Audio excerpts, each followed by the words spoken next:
The following content is provided under a Creative Commons license. Your support will help MIT OpenCourseware continue to offer high-quality educational resources for free.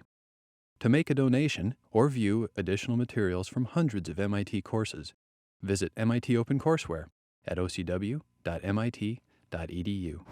Okay, I guess it's 5 after the official starting time for an MIT class. Welcome to 18821, the Project Laboratory in Mathematics. There's a lot of people involved in this course, and I'd like to begin by introducing some of them to you. I'm Haynes Miller. I'm leading the course this term. I'm a professor here. Also working on the course is Nat Stapleton.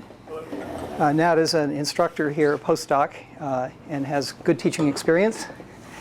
And Saul Glassman, graduate student in the course, in the math department. They will work with you on the projects. I'll explain that in more detail in a few minutes. And we also have Susan Ruff in the back. Susan is from the writing office here. She's worked on this course longer than anybody else, keeps a lot of the stability in it, and she'll help you with your writing and with your presentations throughout the term. What I'm going to do today is try to describe the structure of the course, what the course is about, what the goals of the course are. Then we'll break up into your teams here in the classroom and discuss the first project that you'll do. So many of you have written with proposals of your first project. I want to complete the process of approving those projects and get you started on working on them. You also are assigned to one of us as a mentor for that first project. And so you should make the acquaintance of your mentor, hopefully set up a first meeting with them later this week to discuss what the beginning of the project work is going to be. So I have this handout that has some basic information about the course and how it's graded and all that stuff. And I'll just pass this around. Let me just give this to you. Actually, would you like to hand this back? And I'll give this to you, and you can pass this back on this end. Thank you. I suppose I should keep one of them for myself. Where did those forms come? Well, in this department, in every math department, courses can do a terrific job setting up some piece of mathematics, making it seem totally reasonable, totally logical, like anybody could have thought of the contents of that subject. Like the theorems and the definitions are the most natural thing in the world, or the approaches to some problem in physical mathematics is the most natural thing in the world. Of course, that wasn't the experience of the people who invented the work at all. Quite the contrary. They spent a lot of their effort in doing the mathematical research that we learn about in classes now. They spent in a state of complete confusion and frustration, going up one dark alley and finding a dead end, and generally being annoyed and frustrating. Research is a frustrating and error-prone endeavor. But that is the way mathematics is created. And so really this course, it tries to give you some of the experience of creating mathematics, of what it was like when the mathematics that you learn about in other courses was created by creating some of your own mathematics. I like the analogy that Andrew Wiles gave of what it's like to do mathematical research. Somebody was asking him what it was like to solve the Fermat conjecture, and he said, well, it's like you're in this mansion and you come into a new room and it's completely dark. The shutters are closed, the lights are off. It's completely dark in this room. You walk in, you stumble around, tripping over tables, bumping into couches, wander around like this, and this process goes on for months. You slowly decide where the various bits of furniture are, but you're really operating blind. And this goes on for a long time. Maybe 6 months later, you finally find the light switch on the wall, turn it on, and everything is revealed for you. And you see the things you were stumbling into as they really are. And that moment of enlightenment is a lot of what makes mathematical research really exciting and worthwhile. So I'm not sure we'll have quite that level of enlightenment in the projects that we work on, but that is the goal, to give you some experience of the frustration and kind of feeling of blindness, feeling that there's so much out there in our mathematical environment that's unknown. And then to the extent that we luck into it, have that sense of enlightenment and seeing the reality of some mathematical situation. So the class, in the class has 27 students in it who are registered. Are there any people who are not registered in the class here?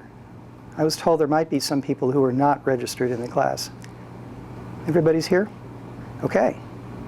That simplifies everything.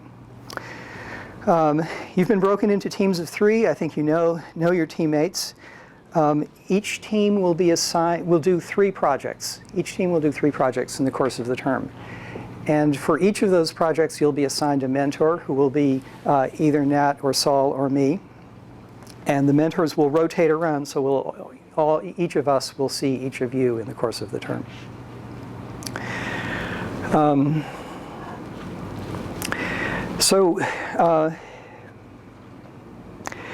We'll fix a first project today. I hope you've had a chance to look at them over the weekend and get an idea of what you want to work on. Some of you have already made a choice. No 2 teams will work on the same project.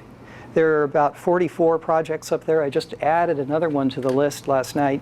That might continue to grow a little bit over the term. Are they the same projects for all? Is this list for all 3 chunks? Or? Yes, this list is for all 3 chunks. So you'll pick another project from the same list for the second and for the third projects. And so by the end, you might be picking projects which are a little bit outside of your comfort zone. But I think that's probably a good thing too, to experience a part of mathematics that's a little bit outside of where you feel completely native. But I think there are enough projects to go around.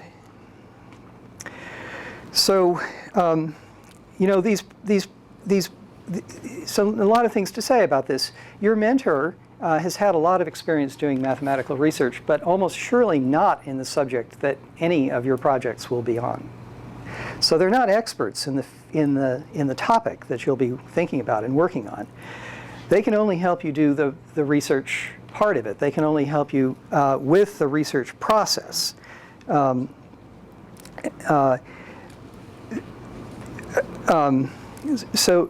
moreover, each one of these projects is designed to lead in a variety of different possible directions. And I've always been amazed. Every time I've taught this course, students take projects in some unexpected direction. So there may have been a mathematical lesson that stimulated the creation of a project, but that may not be where the team who works on it winds up taking the project. This is fine. This is the way mathematics is done. This is the way mathematics is created. People take things in new directions according to their own interests. So in this course, not only are there no well-defined answers, there aren't even any well-defined questions. And part of what you'll be doing is trying to find in the project, in each one of these projects, a piece of the project, a piece of that mathematical terrain which interests you and which you think you can make some progress in understanding. So the way that understanding goes, often you'll be working with a computer. I think every team has someone who's expressed familiarity with computers. Actually, the situation now is very different than it was 10 years ago. Almost everybody seems to have pretty good computational experience.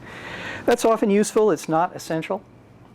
Some of the projects lend themselves to computational experiments, some less so. But that's often part of the exploration that goes on when you think about one of these projects. Another thing that is out there is the literature, the mathematical literature. These projects don't exist in a vacuum.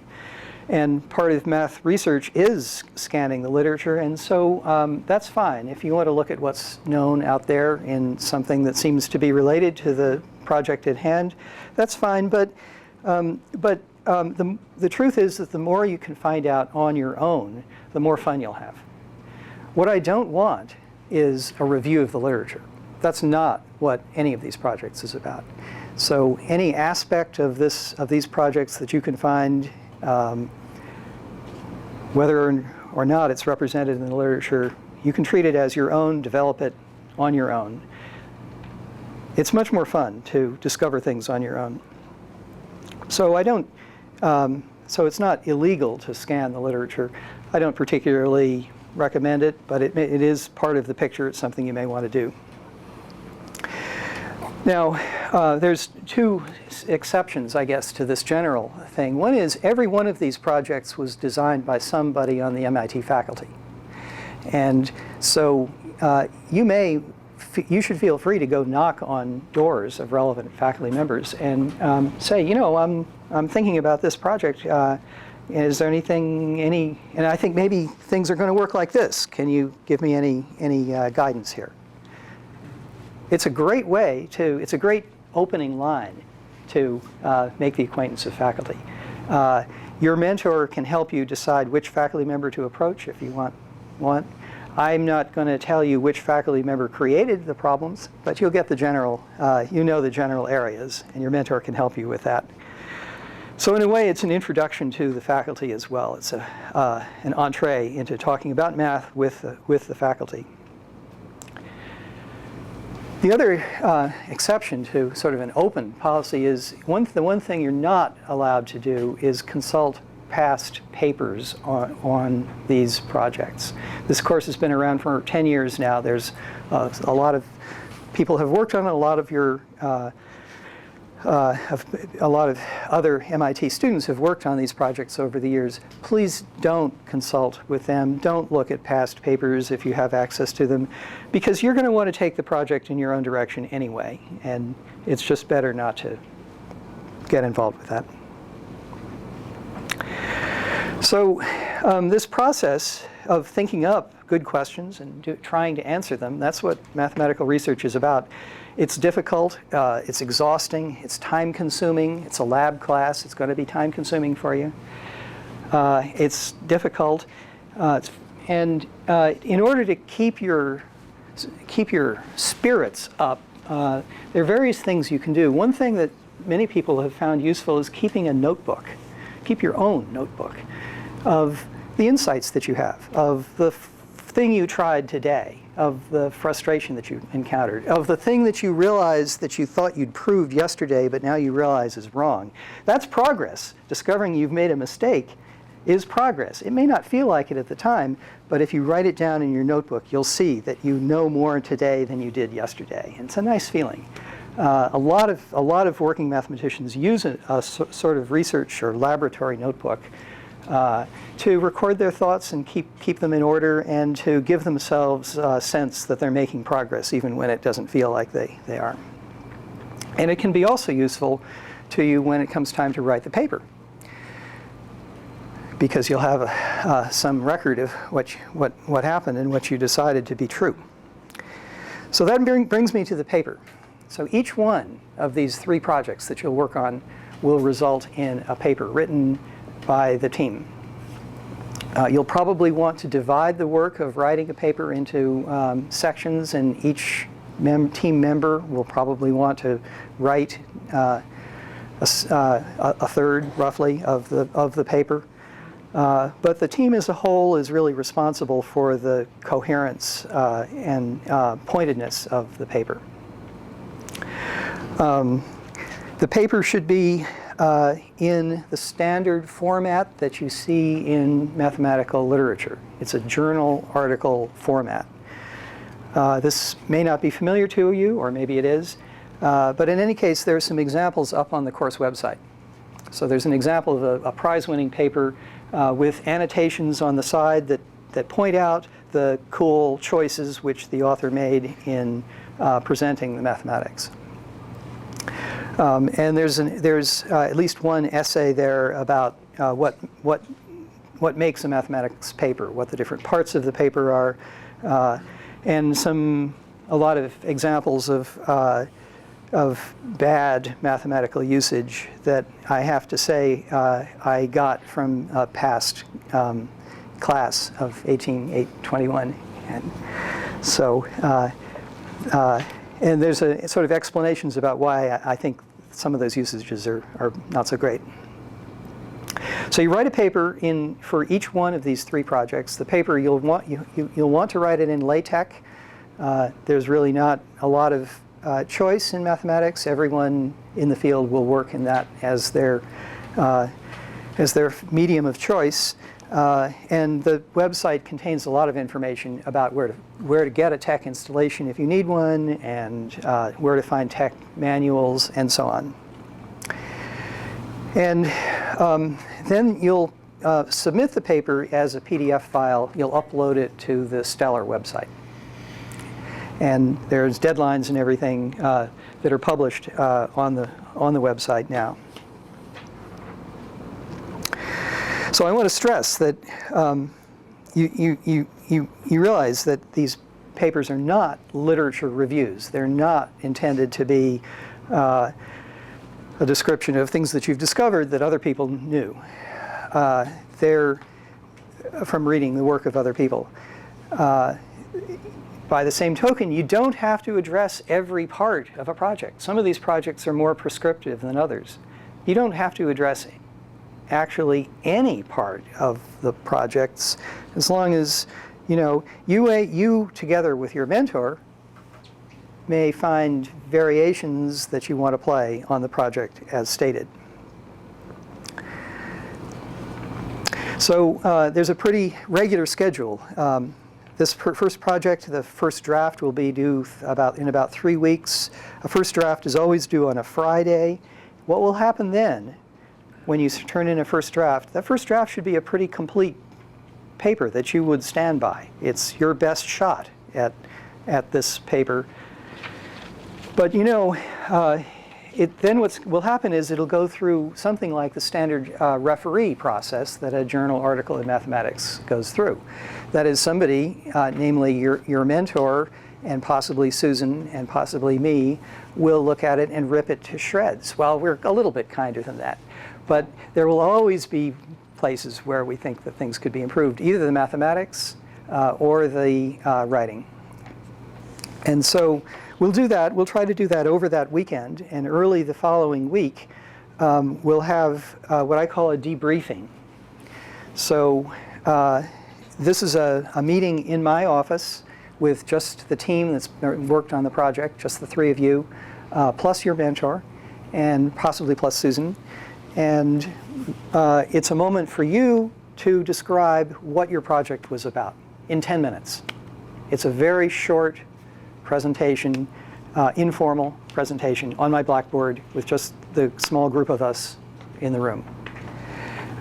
We'll listen, and then that's our opportunity to get back to you and explain the comments that we have about the work that you've done. We also will probably comment about the presentation you gave as well. It's a moment for us to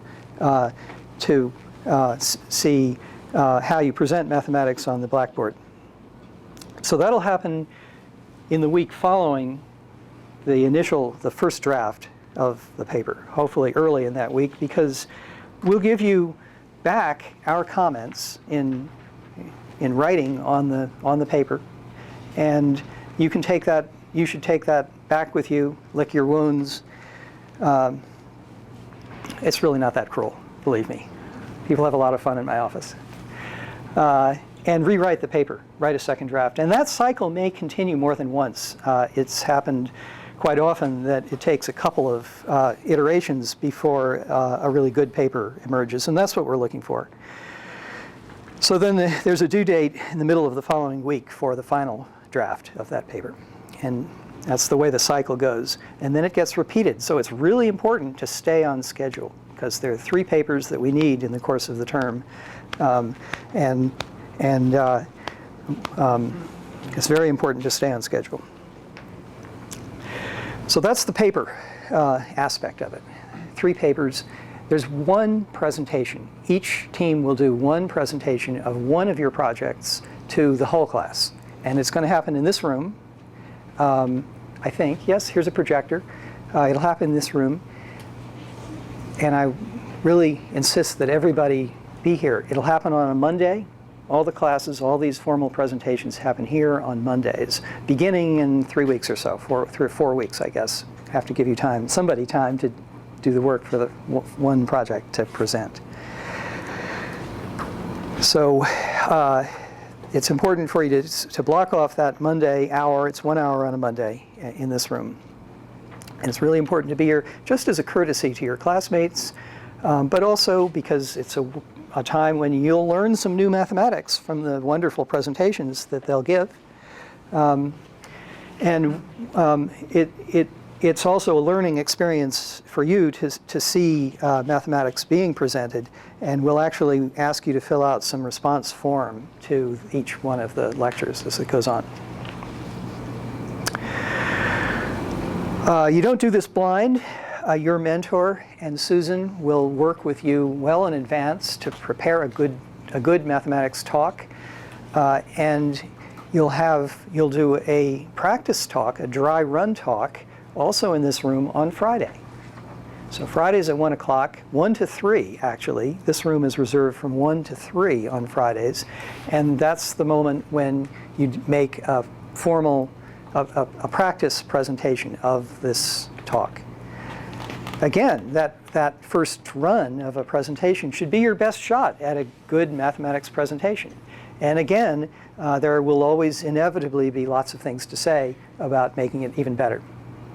So you'll give a presentation, and that will stretch out because there will be comments in the middle of it, and there may be a long discussion after it to find ways to make the presentation even better. So reserve 2 hours on Fridays, but only one Friday, because it's just one team that's present for each of these practice presentations on Fridays. So okay? We don't have class on Friday? So in general, we do not have classes on Fridays, with 4 exceptions. Well, 3 exceptions, okay? One exception is when your team does the practice presentation, and there are 2 other exceptions, namely this Friday and next Friday, there will be workshops that you should be at, okay? So, but other than that, your Fridays are free. That Friday slot is a time when you and your teammates probably don't have other classes scheduled, so that might be the right time to get together with them and with your mentor as well. So these workshops, we have 3 workshops scheduled, and I want to see everybody there at each of them. They're all important and useful. This is a team-based class. Mathematics, about half or so of math papers are written by as a collaboration. Math is a very collaborative effort. It doesn't happen in a big laboratory. It happens in groups of 2 or 3 people.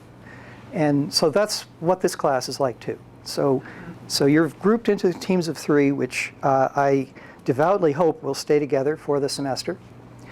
And but you may not know each other. You may not have worked together before. And in any case, I want you to be here this Friday when we'll have a workshop on team building that will be led by Susan Ruff. And people have commented on the course evaluation surveys that this was the most fun part of the course. So don't miss it. And it will help, I think, in making this a successful research experience through the term.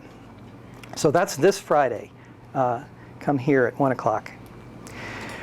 Then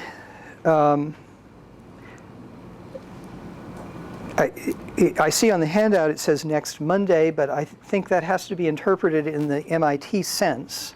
So the real calendar date is Tuesday, because next Tuesday is an MIT Monday. So mark that on the handout, which actually I'm reading notes, not your handout. Yes, so next week on Tuesday, which is an MIT Monday, there will be a workshop on presenting mathematics, on giving math presentations.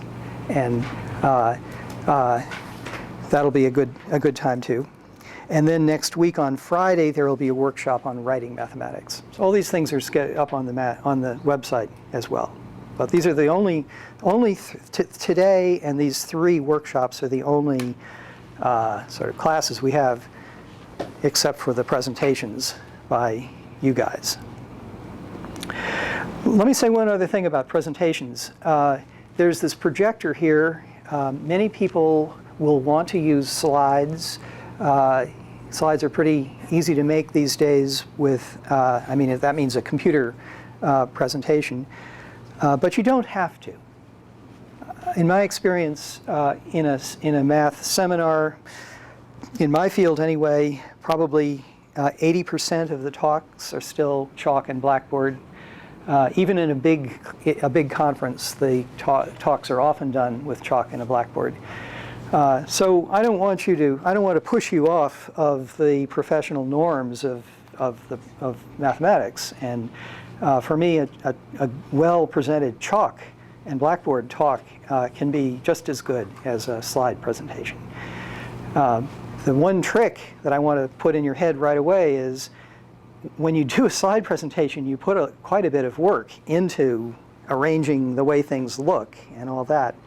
You should plan to put the same amount of work into your chalk presentation. It's easy to think that I can just walk up to the blackboard and start talking. Don't make that assumption, even for the practice talk, okay? So either way is fine, but beware of that little danger. Well, I've talked for a long time. Let me ask if there are questions.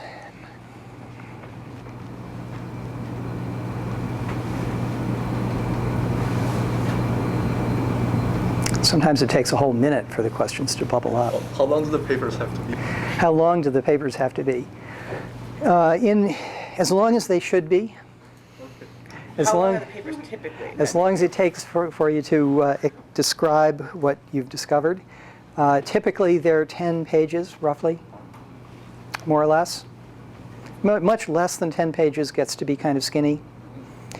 Much longer than that, like 20 pages, gets to be a lot of work for us. Like preprint kind of formatting, or? There's a standard tech format which I encourage you to use. Don't use 10-point double column. Is that, because like 10 pages, that's a lot more than 10 pages in like the preprint sort of style. Okay. You'll see. You've got 3 or 4 weeks to work on each project. You'll have 10 pages or so to say, and it'll feel about right. If you may want to include code or pseudocode or something in an appendix, I don't count that as part of the 10 pages, so that can sort of slop over the end. And I don't want you to think that 10 pages is the God-given number. That's just a rough idea of what it is. And you'll have 3 of them too, so that's quite a bit of writing you'll be doing. But there's 3 of you working on each one, so that brings it down to 10 pages apiece again. Yeah? So you're not expecting us to do a literature search. So Not expecting what? You're not expecting us to necessarily do an extensive literature search. I'm not expecting it. That's correct. So if like a group comes up with stuff that like all happens to already be in some literature that they didn't see, that's okay? That's absolutely okay. Absolutely. Right. So it's your choice. I'm not forbidding a lit search. I'm not requiring it. It's up to you. My experience is that there's a lot of fun to be had in just looking at the project as it is and thinking about where it leads. But it's up to you. Do you have anything more to say about that, Susan? Am I misleading people at all? Oh, just a caution. If you do a literature search and you happen to find the answer that you've been struggling with for a long time, cite it. Don't be tempted to claim that you came up with it yourself. Oh, yeah, right. Literature search, definitely cite what you find. Of course. Of course. I haven't mentioned those issues of citation. They're described there on the website. Yes, it's extremely important that you cite whatever resources you use. So if we don't do a literature search, it's fine to have a paper with no citations. Would that be correct? I guess that's true. I guess that's true. You may want to cite a theorem that you're using or a method that you're using, and it's probably good to point to a textbook or a page in a textbook if you do that. I mean, the citations serve 2 purposes. It's to avoid plagiarism. It's to be honest about where you get your ideas. but it's also to point the reader to where he can catch up with you. And so that may require citations.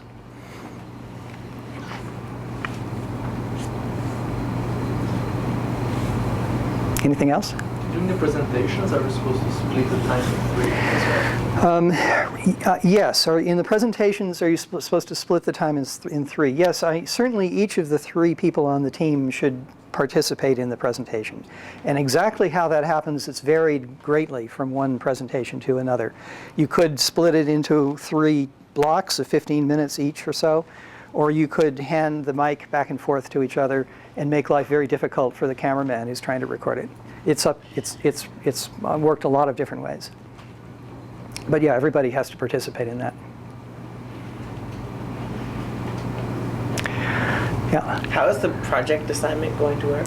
Okay. Teams to projects? So how's the project assignment going to work? That's what's going to happen right now. So I'm sure you all do have more questions. I'm always around. I'm always on email. Talk to me. Talk to your mentors, and we'll have a lot of fun this term. What I want to do now is the first exercise of the class, the first team building exercise is find your team now and gather the 3 of you together and find a corner of the room, because I want to introduce you to your current mentor and hear what your project proposal is and approve it. That's what happens for the rest of the class today.